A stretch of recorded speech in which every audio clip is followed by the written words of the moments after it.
नमस्कार, जय हिंद भाइयों, स्वागत है आप सभी का आज के हमारे इस प्यारे से ब्लॉग में। तो हो चुकी है हमारी सुबह और सुबह के बज रहे हैं 5। चलिए देखते हैं बाहर का माहौल कैसा है। आप देख सकते हैं कि सुबह अभी 5 बज रहे हैं और मौसम थोड़ा ठंडा है। और तो स्टार्ट करते हैं अपनी हम आज की स्टडी और हर दिन क्योंकि पढ़ाई करना ही होता है। पढ़ाई के लिए हमारे पास कोई भी एक्सक्यूज़ नहीं रहना चाहिए। तो स्टार्ट करते हैं अपनी इंडियन ज्योग्राफी वाला सेक्शन जो मैंने लूसेंट में शुरू किया था। और आज मेरा जो इंडियन जियोग्राफी वाला सेक्शन है वो पूरा पूरा अच्छी तरीके से कवर हो जाएगा। और आज मैंने इसमें जैसे कई सारे सेक्टर होते हैं मैंगनीज़ वाले, उसके बाद लौह-अयस्क वाले, लोहा वाले, कहाँ पे जा भारी मात्रा में कौन-सी खनिजें पाई जाती हैं, तो इन सब चीज़ों के बारे में आज हम अच्छे से रीड किए हैं। और इसको रीड करने के बाद जो बचता है हमारा सेक्शन वो प्रॉपर हमारा मिससेलेनियस वाला क्वेश्चन बचता है, जो कि कल तक फिनिश हो जाएगा। और आज हमने एनसीसी में अपने मोट्टो के बारे में सीखा कि एनसीसी का मोट्टो कैसे बना, प्रॉपर इसको बनने में कितना टाइम लगा, यूनिटी एंड डिसिप्लिन ये कब बन के आया। तो स्टार्टिंग में फ्रेंड्स क्या होता है एनसीसी का जो मोट्टो होता है वो डिसाइड करने के लिए कई समितियाँ बैठक करती हैं। उसके बाद 3-4 ऐसे मोट्टो बनाए गए थे जिनमें से एक मोट्टो का चयन किया जाता है जिसे 12 अक्टूबर 1948 को 1962 को प्रॉपर अपनाया गया कि यूनिटी एंड डिसिप्लिन ही क्या होगा हमारी एनसीसी का मोटो होगा। तो उसे पढ़ने के बाद हम अपने लूसेंट को थोड़ा-सा और कवर करेंगे ताकि वो कल तक फिनिश हो जाए और कल तक मुझे प्रॉपर अच्छे से अपनी इंडियन ज्योग्राफी को फिनिश कर लेना है। उसके बाद बचेगा मेरा जो सेक्शन वो हिस्ट्री वाला सेक्शन बचता है और हिस्ट्री सेक्शन को रीड करने के बाद प्रॉपर मेरा जो लूसेंट होगा वो पहली बार समाप्त हो जाएगा और फिर हम इसका सेकंड राउंड स्टार्ट करेंगे। और वैसे बात की जाए एनसीसी की तो एनसीसी अपने आप में भी एक बहुत ही अच्छी चीज़ है। उसमें भी अपना एक प्रॉपर सिलेबस होता है। इसका सिलेबस 2 पार्ट में डिवाइड होता है। एक कॉमन सब्जेक्ट जिसमें आपको डेली रोज़मर्रा की ज़िंदगी में जितनी भी चीज़ें आप करते हैं एनसीसी से रिलेटेड वो होता है और दूसरा होता है स्पेशलाइज़्ड सब्जेक्ट जिसमें आपको उसके सारे सिलेबस को पढ़ना होता है और इसमें कुल मिला के आपको एनसीसी के सिलेबस में 17 यूनिट्स होते हैं जिनको पढ़ना होता है। और ये समय कुछ प्रैक्टिकल के होते हैं और कुछ रिटेन होते हैं, कुछ हमारी जनरल अवेयरनेस के होते हैं और तो इन सभी टॉपिक को प्रॉपर एक सिलेबस के अकॉर्डिंग पढ़ना होता है क्योंकि जब एग्ज़ाम देंगे तो उसका प्रॉपर एग्ज़ाम भी होता है 350 मार्क्स का होता है जिनमें 175 क्वेश्चन आपको दिए जाते हैं तो क्वेश्चन को अटेम्प्ट करना होता है तो हम प्रॉपर जो चीज़ें पढ़ते हैं उसको पढ़ने के बाद हम एमसीक्यू सॉल्व करने की कोशिश कर रहे हैं कि हमें कहाँ तक कितनी चीज़ें आ रही हैं। इससे हमारी तैयारी का वो अनुमान लग जाता है कि हमने कौन-सी चीज़ें हमारी वीक हैं, कौन-सी चीज़ें मज़बूत हैं। और बहुत सारे लोग ऐसे हैं जो बोलते हैं कि मैंने सब कुछ किया बट स्टडी नहीं कर पाए। तो जब आप सुबह शुरुआत आपकी होती है तो आप सबसे पहले स्टडी से अपनी शुरुआत कीजिए। आप 1-2 दिन पढ़ाई से अपनी दिन की शुरुआत करके देखिए, फिर आपको खुद समझ में आएगा कि आपको वो गिल्ट फ़ील नहीं होगा शाम तक कि मैंने आज कुछ पढ़ा नहीं है। क्योंकि जब आप अपनी शुरुआत पढ़ाई से करेंगे ना तो आपका जो मन रहेगा वो हमेशा चीरफुल रहेगा और टेंशन फ्री रहेंगे कि मैंने आज पढ़ाई की अच्छे से। तो हम लोग थोड़ा-सा नाश्ता प्रिपेयर कर रहे हैं। नाश्ता लेने के बाद फिर हम चलेंगे छत के ऊपर थोड़ा देखेंगे माहौल कैसा है।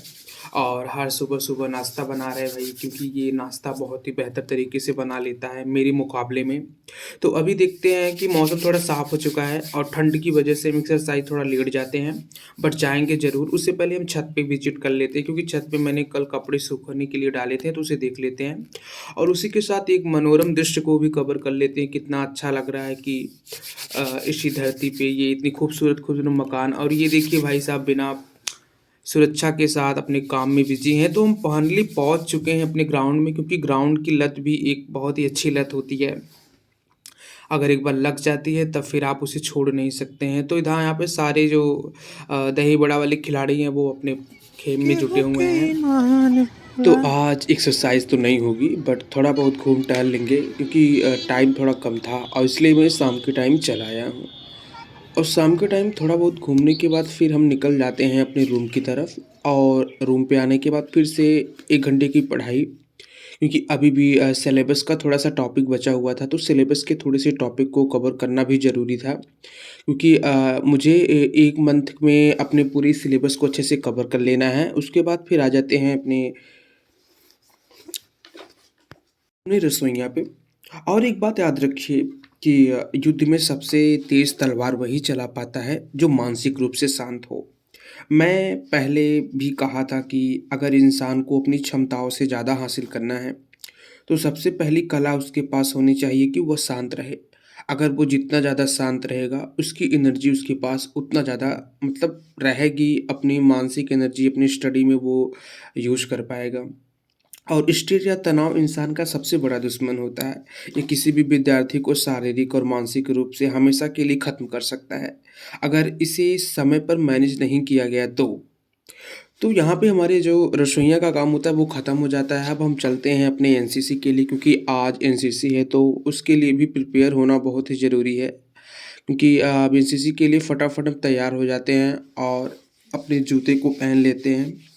सब सारी चीज़ें पहन चुके हैं और पहनने के बाद फिर यहाँ से निकलते हैं अपने कॉलेज के लिए, देखते हैं कॉलेज का माहौल क्या होता है।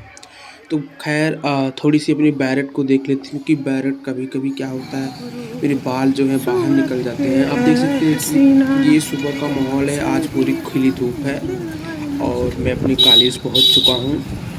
कॉलेज पहुँचने के बाद सबसे पहले कुछ दोस्तों से मुलाकात होती है और वहाँ मैं फटाफट जाती, ये रहा एग्रीकल्चर डिपार्टमेंट, जहाँ पे एग्रीकल्चर स्टूडेंट ने कुछ ऐसी चीज़ें उगाई हैं जिनको देखकर मतलब मन एकदम अच्छा हो जाता है।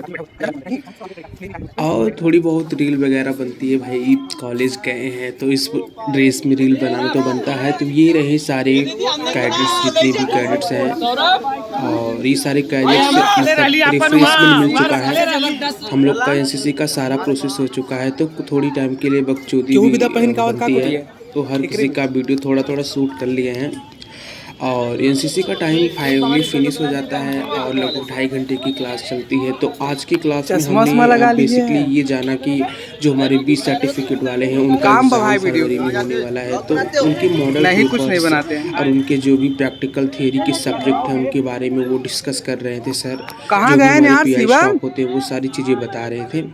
और इसमें जो फर्स्ट ईयर स्टूडेंट थे वो भी सम्मिलित थे, क्योंकि उनको कुछ न कुछ सीखने को मिलता है।